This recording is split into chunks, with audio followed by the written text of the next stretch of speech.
साथियों नमस्कार। आज हम लोगों को हिंदी साहित्य के इतिहास और उसके दर्शन के ऊपर अपनी समझ बढ़ानी है।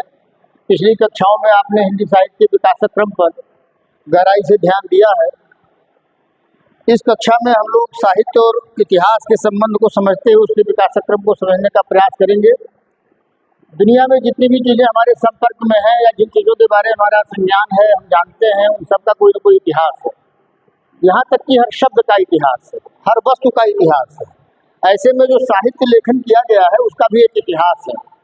हमारा जो पहला इतिहास है वो मौखिक इतिहास है। उसके बाद जब हमने लिखित इतिहास लिखा तो ज्ञान को दो भागों में बांट दिया। एक को शास्त्र या विज्ञान कहा, दूसरे को साहित्य कहा।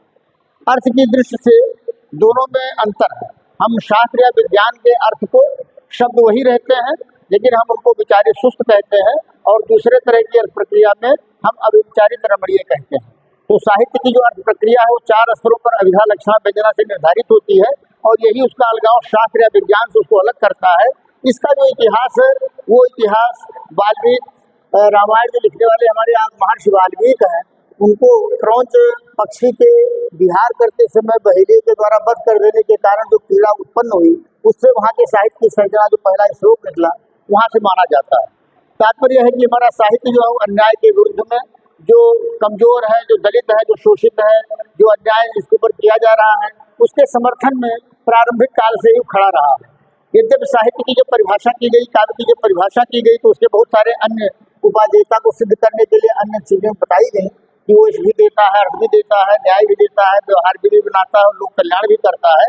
तो ऐसे साहित्य का जो इतिहास है उसको लिखने का जो पहला प्रयास हुआ, इतिहास के सर्जन के लिए तो तमाम लोगों ने अलग अलग तरीके से काम किया, लेकिन उस सृजनात्मकता का जो इतिहास है उसको लिपिबद्ध करने का पहला प्रयास गारसा दत्तासी के द्वारा किया गया।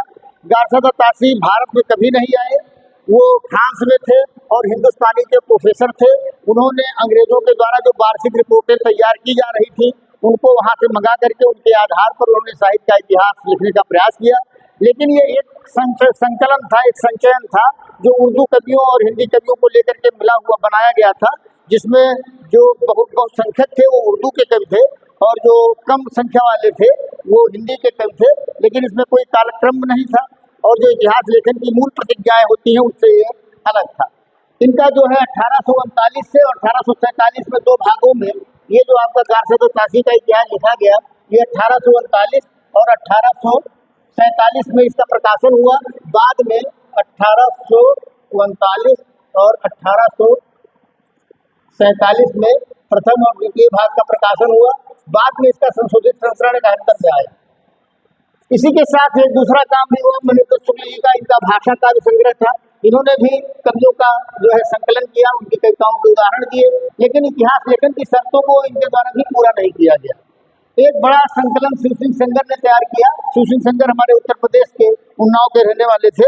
ये मूलतः पुलिस में इंस्पेक्टर थे और इनके पास एक सुविधा ये थी कि जिस भी थाने में जाते थे उस थाने के अंतर्गत जितने भी गाँव होते थे वहाँ के चौकीदारों को ये अपने थाने पर बुला करके उनसे पता करते थे कि उनके गांव में कोई रचनाकार है कि नहीं है, तो उसकी पांडुलिपि कैसे मिलेगी, उसका कैसे प्रतिलिपि तैयार कराया जाए। इसलिए अपने जो है पुलिस वाले काम को करते हुए शिव सिंह सेंगर ने एक बहुत बड़ा काम किया अपने रुचि के नाते, अभिरुचि के नाते, कि जहाँ जहाँ जिस स्थानों में रहे वहाँ से उन्होंने कवियों का संकलन अपने पास तैयार किया, उनकी पांडुलिपियों को लिया और बहुत बड़ा जो है एक जो है पुस्तकालय या पांडुलिपि का ग्रंथागार तैयार किया, जिसको बाद में लखनऊ विश्वविद्यालय के हिंदी विभाग ने पूरा प्राप्त करके और लगभग 60 ग्रंथावलियों का प्रकाशन भी किया। लेकिन शिव सिंह सेंगर का जो इतिहास है इसमें भी संकलन ही ज्यादा किया गया है। इन्होंने अल्फाबेटिकल अकाराज क्रम में संकलन किया है और इस संकलन में भी इतिहास की शर्तों को पूरा नहीं किया गया। जॉर्ज अब्राहम गियर्सन के द्वारा चौथे नंबर पर जो हमारा इतिहास लेखन था हिंदी साहित्य का, द मॉडर्न और नेचुरल लिटरेचर ऑफ हिंदुस्तान के नाम से प्रकाशन किया गया।